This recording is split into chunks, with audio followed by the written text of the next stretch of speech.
Share my screen.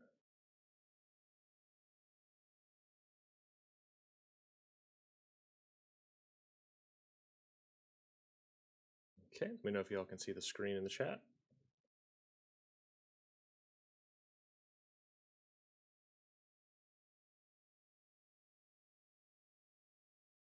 Perfect. I love good news. If my mic decides to cut out at any point, just feel free to let me know. I'm going to keep an eye on the chat room as well.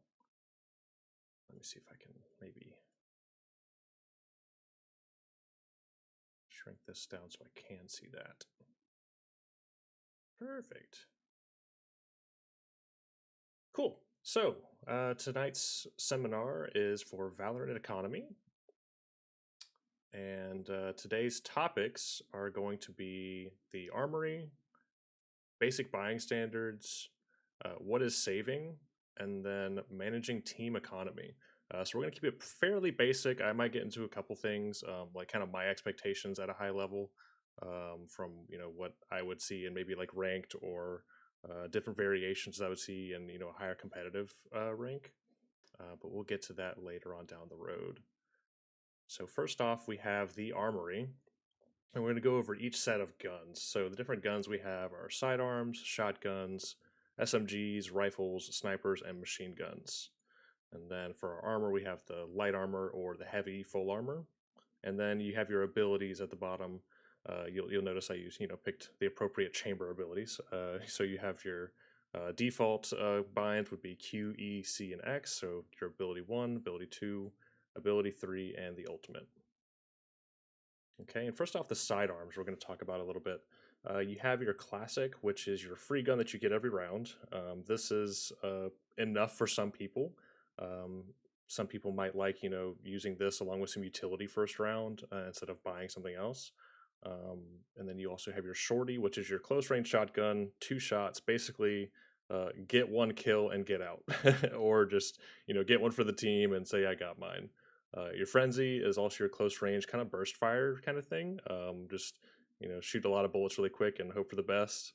Your ghost is your kind of tactical, go for headshots, and then your sheriff is your big boy. Like you spend all your money on that, and you only get 8 bullets, so you got to make sure you're on point with all 8.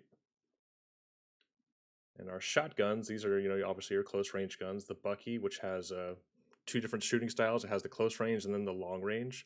They have nerfed this recently. A lot of people kind of stray away from it now, but the left click, if you can get in the right positions, very strong still. But then you kind of have the Judge, which 1,000 more expensive. Basically an auto shotty and very useful for close range, especially if you're on a save round, which we'll get to what a save is later on. And this gun is used a lot to kind of meme people around.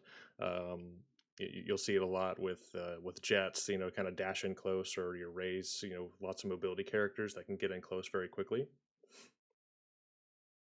Your SMGs, this is your Stinger and your Spectre. These 2 guns you'll see a lot on what we'll call half buys or light buys. Your Stinger, there's an argument between which one's better of the 2. Some people say the Stinger's better. Some people like the Spectre more. I prefer Spectre, but if I see somebody using the Stinger, if it's more comfortable for you, more power to you. The Stinger itself is a lot quicker of a shot. The time to kill can be a lot quicker if you're close range. And if you right click and use your ADS, your aim down sights, that will make it do a burst fire. Whereas the Spectre is, your left click is somewhat slower than the Stinger, and then the right click ADS is even slower than that, and just kind of better for longer ranges. Next up, you have your rifles. Your top 2 are the Bulldog and the Guardian.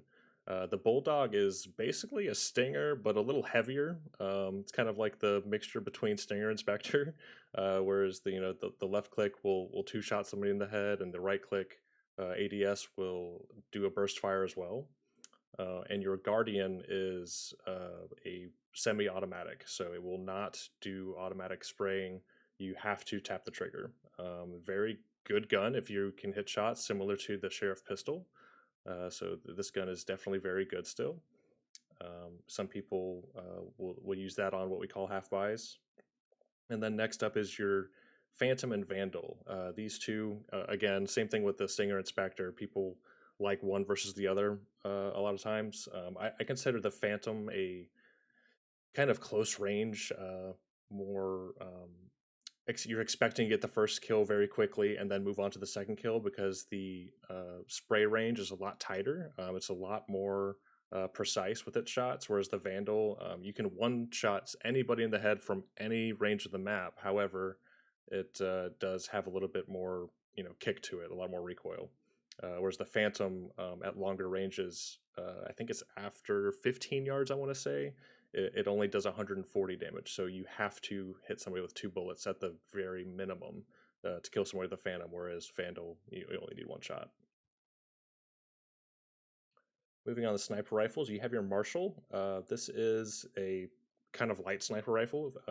One shot to the head will kill anybody, but the body shot will only do either 100 or 101. It will kill somebody with 0 armor, but it will not one shot somebody in later rounds where people are buying full armor. And your operator is what you'll see is the OP OP gun. It is one shot, one kill, except for when shooting in the leg. When you leg somebody, it will do, I think, half damage. And that gun is, basically is what it is, a heavy duty sniper rifle. So you'll see people with mobility, like your jets, with it. That will be long range. They'll get a shot off, and then they'll dash away to make sure they can get out. Or Chamber, for instance, will also buy this because he can teleport away as well. Very good gun, but I don't recommend having a lot of them on your team because it is very slow to do your second shot. So if you do one shot and you can get out, you can get a quick pick. That's great. But if your whole team has them, basically you're depending on taking on long fights and hoping everybody hits their shot, which we all know doesn't always happen. And speaking of making sure you hit your shots, we have our machine guns. The machine guns, you don't have to hit all your shots. You just basically spray and pray. They are what they are. They're heavy machine guns. Your Ares is the lighter of the two. Ares is only 1600, which actually makes it great for what we call half buy rounds down the road. It will pierce walls, which is very useful on some places like Ascent. There's the wall on the B site from what we'll call lane and B main. You can shoot through that wall, and that will, be really useful for people with utility like Sova or Fade that can kind of get the dart and see through that wall to get those easy kills if they let it go off.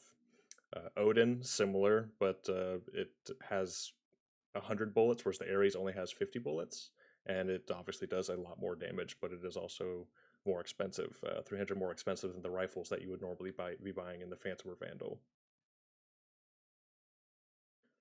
And the armors, we have the light shields, which is 25 armor, and the heavy shields, which is 50 armor. Light shields is already 400 credits, whereas the heavy shields are 1,000 credits. These are very important because, when you do your half buys, this is when it comes into play. Heavy shields basically is the difference between getting one tap to surviving a shot from, say, a Sheriff, which will do 145 from long ranges, or a Phantom, which does 140 damage from long ranges. So on rounds where you're going against those types of guns and the other team's going to have heavy guns, having heavy shields is almost a must-have. And then your abilities, which these vary from character to character. Most characters, like a Sentinel, like in Chamber, you want to make sure you have your utility that slows the other team down, which is his trademark. That ability itself is, I think, 200 credits in game. Could be wrong on that, but you want to make sure you have the necessary abilities to help your team the best.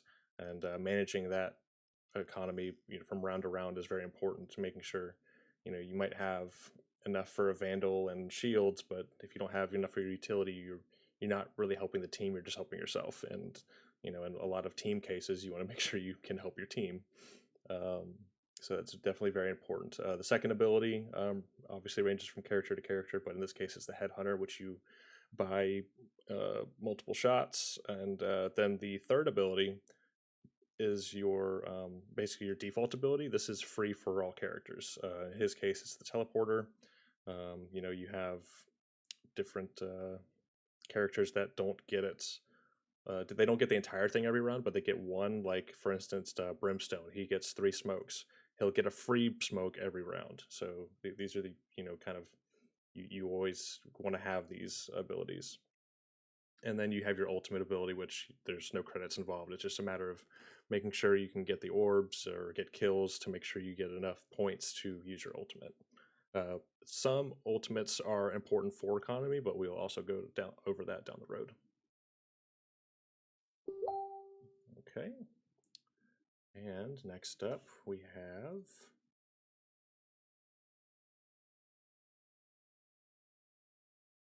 I think my screen might have frozen. Oh, nope, there we go. Early round basics. So this is going to be your first 3 rounds. I kind of have a routine for what I do the first 3 rounds, no matter what. It's the only thing that deviates is whether I won the first round or I lost the first round. So the first round, you have your classic plus utility armor combination. People like your controllers that need smokes. You buy a classic, or you don't buy a classic, you get a classic, and then you buy your smokes, you buy your trademark, you buy your trips as cipher, whatever it is, and just making sure you can help the team. And then if you have enough utility or you have enough credits after that, you'll buy armor as well to make sure you can survive to use that utility. Your other pistol scenarios involve the other 4 pistols, which is your shorty, ghost, sheriff, and frenzy. Some people might try to rat in a corner. If you're on bind and you want to hide in hookah with a shorty because you think you can add value, by all means. Your ghost, that's typically what I used to buy. I used to be a Phoenix main, and I would buy a ghost and a flashbang, and then I would just sit outside, be long on bind, and I would pop a flash over and then peek and get maybe 1 or 2 kills with the ghost. Sheriff, this is a bold strategy, Cotton. We'll say that one is you buy a sheriff and that's all you can afford. Sheriff's 800 credits. You get 800 the first round. That's all you get.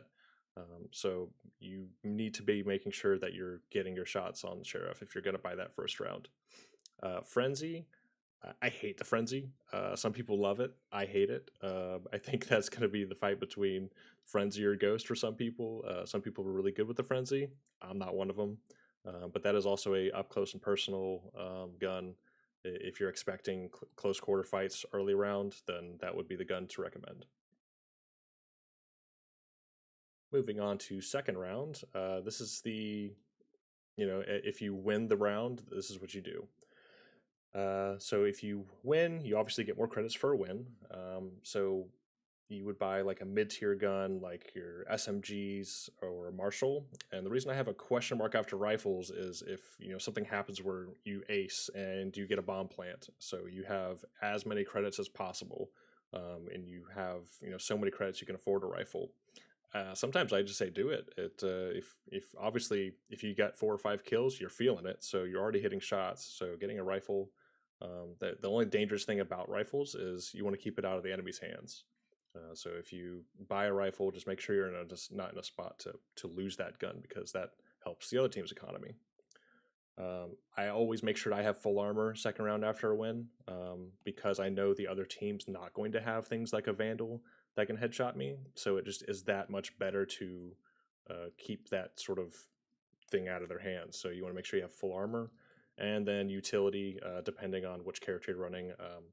I like to have full utility if I'm on something that's like a controller, or if we have a play set up. If I'm Raze and I want to push something with the boom bot, make sure you have enough credits to do those sorts of things. But full armor, the necessary utility, and then whatever mid-tier gun you can get. And then assuming you've lost the first round, my second round would be a full save. Typically, I want to make sure I can buy for the third round. The only times I would force up is if everybody's on board. Hard thing to do in ranked play, but if it's something that you're confident in with the team, and if you're playing in the league, then forcing up might be a good strategy. If you're on map 2 and you know exactly what kind of style they play from the first map, and you say, okay, I know they play back on the second round because they have guns. They don't use utility, but we know who's playing on this site. we'll force up and we'll push that person. So you'll force up and you'll get an SMG, but you'll only have half armor and you might have some utility. But it's kind of a making sure you have something in place, like a protocol for, some type of strategy along with that force up. You don't just force up and hope for the best. It's generally not a good idea, because if you force up by yourself, nobody else forces on the third round, you don't have a gun, everybody else has a gun or has money for a gun, and it's what we call a broken buy. Definitely don't want that. And then we have our third round. So bonus round. If you won the first round, you bought the second round, and you won the second round, this is what we call a bonus. So you keep your old guns from the second round. You definitely want to resist the urge to buy again because you already have a gun. So buying a new gun basically just throws those credits away, and you want to try to avoid that as much as possible to help your economy throughout the future rounds. And then strategy versus the gun differential, it kind of goes along with that. So you're same thing where we did with talking about forcing up on the second round after a loss is kind of what you want to do with this bonus round. You have light guns versus their now heavy guns, assuming they full saved, and you want to make sure that you have a strategy to go against those better guns. Playing close quarters. You're playing in showers on bind. I keep using bind as an example because I keep playing it lately. But you play in showers with the close quarters. You have utility ready to kind of fight those short gun fights instead of taking on the long gun fights. And then if you're on the losing side, you want to buy to win. So you bring out the big guns, you get your Vandals, you get your Phantoms, and you go for the longer fights. So basically the opposite, obviously, of what they're trying to do is taking the close fights. You get the big guns, you choose your Vandal versus your Phantom. You look at the other team's economy. So if the other team, has they kept guns from the last round because they stomped you with their SMGs or whatever, you know whether or not they can contest these fights. Or if you manage to kill a couple people on the other team during that second round, your job on the second round after a loss is to take away as many of those mid-tier guns so their bonus round is broken. And you're looking at how many people survived, and what kind of things they can afford to fight with against your now better guns. And now we're going to talk about what is saving. Some people that are new to the game might hear it's like, all right, guys, let's save. And they say, I don't know what you're talking about. I'm buying the guns, the best gun I can this round because I want to win this round. Your things to consider are, how much it takes to actually buy a better gun. So, my rule of thumb is looking for 3,900. 3,900 credits will get me a Phantom or Vandal and armor.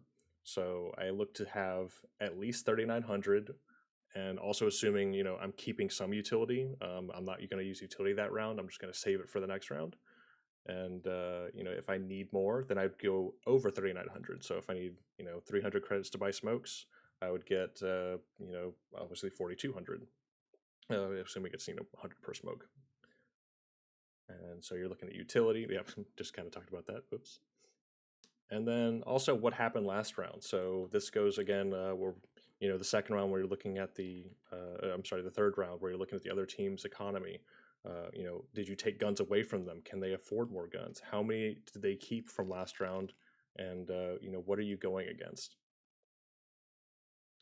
And then, what the heck is a half buy? So some people talk about half buy in the sense that, I have enough credits to buy this round and I can buy next round. So, you have enough credits to get, we'll say a Spectre and light armor and all the utility you could want. And then you also next round still have 4,200 credits. So this is a perfect time to, what we call half buy. And, you basically you're giving yourself a chance that round and not just a classic, just fighting a Vandal versus classic normally doesn't go down very well, right? So if you're mid-tier guns, you're looking at your minimum next round. And if you're maybe IGL or just paranoid like me, and just constantly hitting tab and looking at things, how do you manage your team's economy? So you're looking, how much does the team have? Can everybody afford? Does one of the things I look at is everybody have 3,900 or more? Is everybody able to buy full guns? If not, I might back everybody down and say, hey, let's save this round and make sure we can all buy next round. That way we're playing together. And one of the ways that helps that a lot is, does anybody on the team play an agent that has an ultimate that acts as a primary weapon? This is like your chamber, which has uh, his operator ultimate, the Jet, who has her jet knives, and then Neon, who has her lightning gun from Quake. So those all can act like guns as themselves. That you don't need to buy anything if you're using your ultimate that round. Some people might say Raze, but you basically only get one shot, and it's only for a couple seconds. So I would not recommend depending on Raze's ultimate here. Chamber, Jet, and Neon, perfect characters for helping manage your economy. There's will be a lot of rounds where I'll force the round before, and then I know I have my ultimate next round, and I can just ultimate while the rest of my team buys, and it kind of helps you do cool things with your economy later in the rounds in a more competitive scenario. And also, you want to look at how many rounds are left in the match. So if you're looking to force the second to last round, you're basically telling yourself, if we lose, we are losing the last round. So sometimes people look at the last round as in, if where you obviously always want to win, but you always want to put yourself in a position to win all the rounds, not just one round. So you're looking to have a chance the second to last round, and then also be able to full buy the last round. So that's definitely something very important to consider when managing your team's economy. I did talk a lot, but I'm going to open up for questions. Been talking for about 20 minutes. If anybody wants to type something out, that would be fantastic, and I'll read them off and answer anything I can.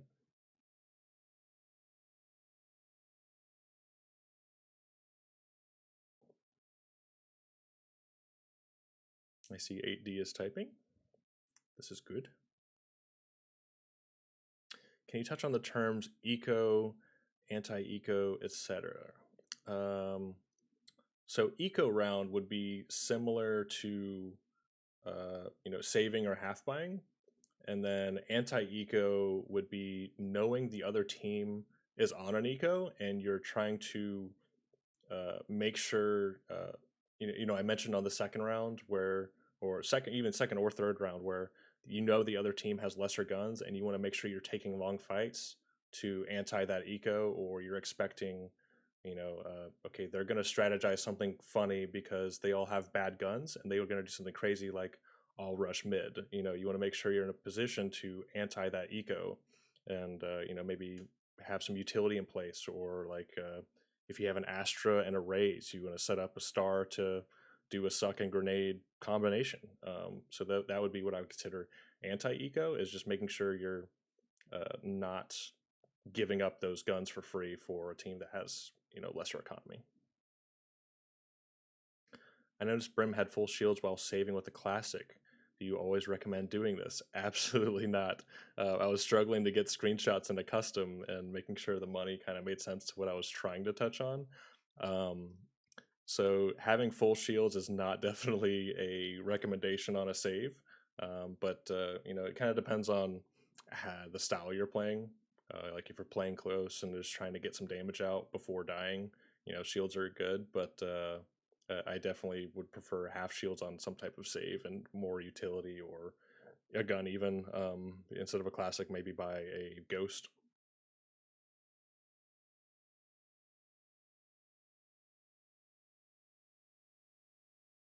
Whatever gun would really kind of benefit you more than a couple points of damage. One thing I do want to touch on, though, I'm glad you mentioned shields. I forgot to make a slide for this, but people have shields after a round, but they took some damage. And when do you want to rebuy shields?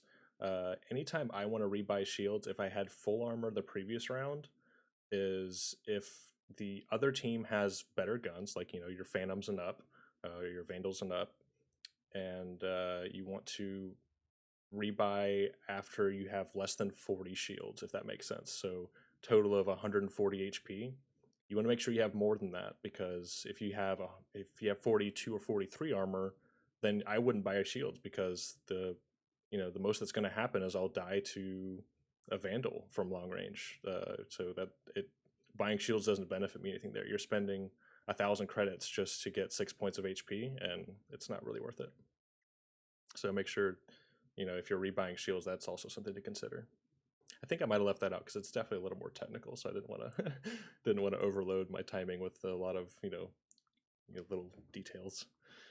On an eco, do you have any recommendations of guns to learn, or is it all preference? That on an eco, is there any recommendations? Mostly preference on an eco, but I would recommend either the Stinger or the Spectre, because typically you won't have quite enough for a Guardian or Bulldog. Some people do occasionally, or if you are an insane shot like some people I know, a Marshall is a great option. It's really cheap. I think it's 950 credits, and one shot, one kill. If you can hit him in the head, it's a great option. From ranks, I'll say below diamond. I don't like seeing marshals because I just don't depend on people. I barely depend on myself to hit a shot, and depending on people lower is just not sensible for me. So Stingers and Specters is what I would recommend.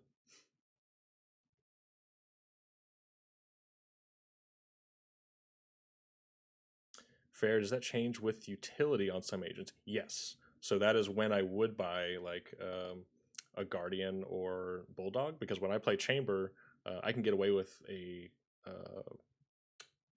Bulldog or Guardian because I don't really have to buy a lot of utility.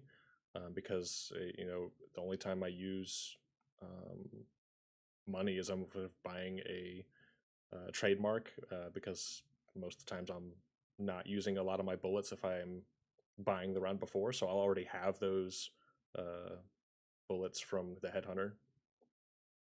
So depending on the utility, if you're not using a lot of utility and it's all situational, then yeah.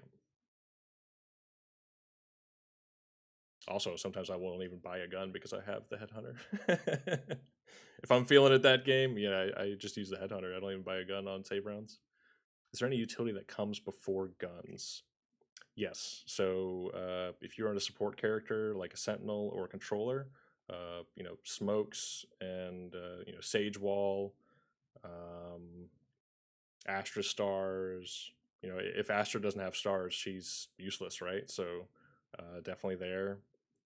If you're playing a Sentinel like Killjoy and you are basing your entire round off of whether or not you can prevent them from getting this to site with swarms or the robot, then yeah, there's definitely some utility that comes into play there.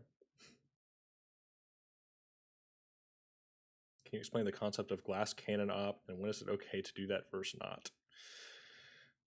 Glass cannon op is basically operator with no armor. Your entire team is buying, but you only had enough credits to buy the operator and not enough armor. So the glass cannon is exactly what it is. You're using your op, but you're made of glass, and if you get shot, you're dead. So you're hoping you can shoot them before they can shoot you, and also get away. When is it okay? When you're playing certain characters that can get away. So you have your Jet, your Chamber. Those are probably the most annoying characters, so we'll stop there for now. But when is it okay? If your team is comfortable with it and you are also comfortable with it. So I have been in instances where I'm just not feeling it that night, but my team, wants me to op, and they're like, "Hey, just glass cannon," and I'm like, or I could buy a Vandal and be much more beneficial because I'm just not feeling it. I'm getting more kills with the some spray downs and transfers versus using a glass cannon op. So make sure your shots are on, and also that the rest of your team is on board, because if not, then it just causes toxicity. Really, keeping your team together throughout matches is much more important than the scoreboard sometimes. Being at the top of the scoreboard doesn't do anything if you lose the match, right?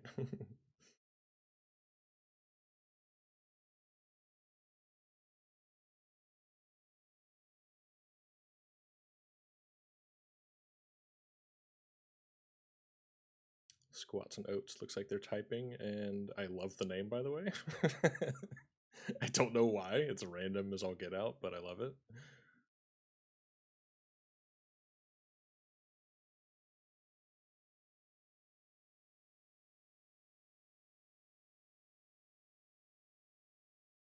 Thanks for the insight. I appreciate it. Did you go over lose round 1 and force round 2 scenario? I did. So let me see if I can go back to those slides.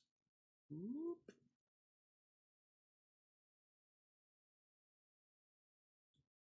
There we go. So your second round after loss. So this is where I mentioned that I would either do a full save or you would force up, and you basically would just buy your shotguns or SMGs and then your half armor and some utility, generally in those cases.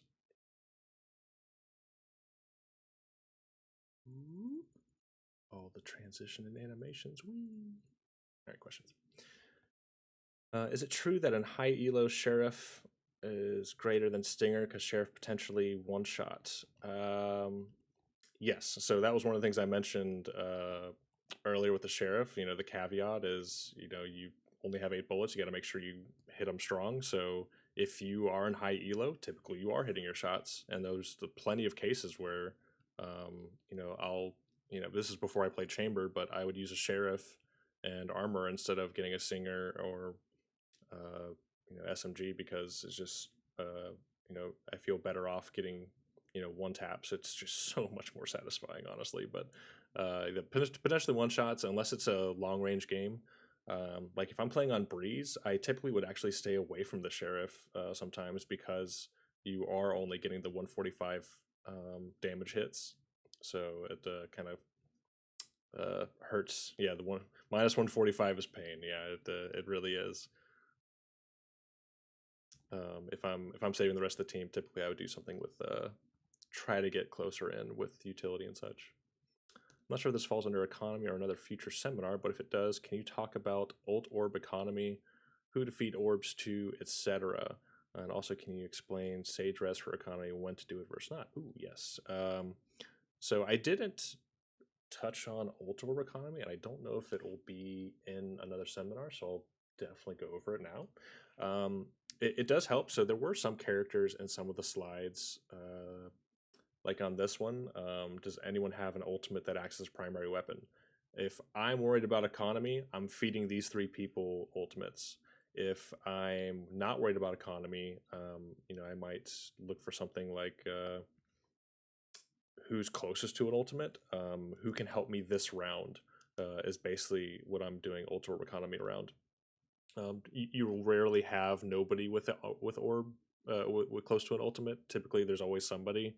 But if there's nobody, either feeding one of these people or somebody with future round win utility, like your lockdown from Killjoy, your Sage Res, anybody that can change around by just using their ultimate, I would be feeding those orbs to. And can you explain Sage Res for economy, when to do it versus not? So basically, I do, let's see, I make sure everybody can buy next round. So I'm looking at the minimum next rounds of everybody. And if not everybody is 3,900 or more, or if the people alive can't buy anybody else, so like the people alive have guns and nobody can buy next round, only the people that have guns will have economy, I'll do a Sage Res. If everybody has like 4,000 or more credits, then I'll be like, yeah, we can save it. So basically just, can everybody else buy? But Sage Res is res for economy is typically kind of one of the things you say after a round. The round's ending, you have those 6 seconds, all the teams are already dead, and you're resing somebody so they can go pick up a gun for the next round. for everybody else, I'm pretty sure AD knows what it means already. But thank you for that. Yeah.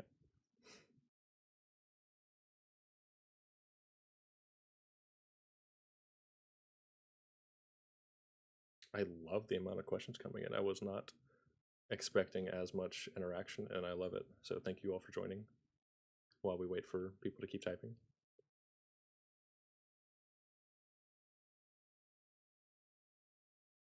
Something helpful to include for the future is talking about credits for win versus loss round and credits gained per kill. Yeah, I thought about going into that degree. I honestly don't know the exact credits for win loss, and because there is a stacking. So if you lose more rounds in a row, you get more. I don't remember the exact numbers for those. I just know typically you get more rounds for a win than a loss. But we can go over that in a future one. This was meant to just be kind of a basic, things to think about as a new up and comer. Just trying to get your head around like, I don't know any of these guns. What should I buy? And typically, what I tell people that don't know anything about the game, like if this were just like a 10-second seminar for somebody, I'd say get a Vandal or a Phantom. Pick one, whichever one you like more. Buy that gun as much as possible. And by the time they get good at either one, then just they'll kind of have a better understanding. Orb economy might be covered in other upcoming topics. I had a feeling. I know there is an IGL one. I think Cozy is hosting that one, and that might get brought up in that one. That was the one I was thinking about in particular. So he might go over that. So definitely keep an eye out for that one. 3K round win, 1900 loss, if I remember correctly. That sounds right. Like I said, like most of the times, I am basing my economy on the minimum at all times. I'm not depending on us winning the round. I am always, from a managing cost perspective, I am always thinking worst case scenario money, and that basically I can actually kind of live my real life around that. So like anytime I'm doing budgeting, I'm just always thinking is like at the very worst I can afford this. Okay, I'll buy that. And then at the end of the month, if I have more, yay, I go to Universal in Orlando. We going out to have some fun. We got extra monies. I'm buying an operator.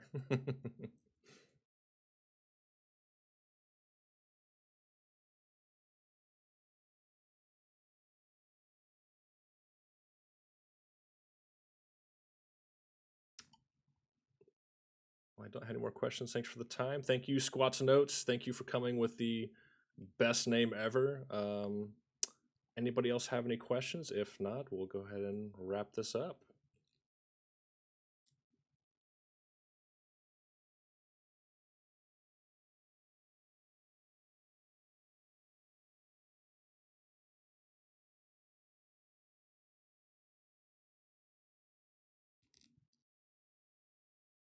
No problem, Kaiserin. No problem, Mr. Buffington. Thank you for joining, and thank you, Panda, for stopping in. Thank you, Medfrag.